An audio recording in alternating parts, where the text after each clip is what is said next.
I'm David Scott, UK Export Finance Advisor for East London, and basically my session's all about how to work with us to obtain finance to help fund your export business. The government is here to support them as exporters, that we have been around now offering the services which we do for small to medium-sized businesses only 4 years.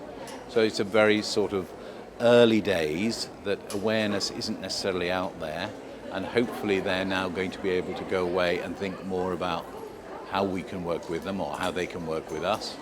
The second is that working with the banks is probably the key to all of this, because without the bank support we can't get involved. We provide bank guarantees, and it is down to the banks or down to the businesses to talk to the banks in order to engage us for the bank guarantees. And the final point, I think, is just to bring home that we are here to support exporters, but we are not in competition with the private sector. The services we provide are to complement the private sector, and one of the key ones in that area is credit insurance. So we provide credit insurance for companies that are dealing in, let's say, the more difficult markets, more challenging markets, where they can't get the private sector to provide those services.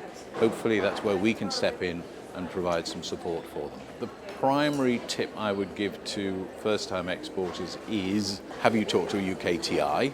Because UKTI have a whole range of services and knowledge that they should be accessing and that is there to support their business. Don't just take on a job because it sounds great, and wouldn't it be nice to go and visit Indonesia because there's a fantastic client out there.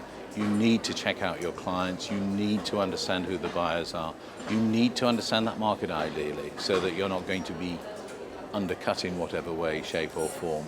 A business that starts exporting actually gets the blinkers taken off their eyes. They start to realise what's out there, what the opportunities are, that in fact the UK, as great as that marketplace may be, is not the world, that there's a lot more opportunity, that they're able to benefit from ideas brought in from overseas, but also an improvement in terms of their production capabilities.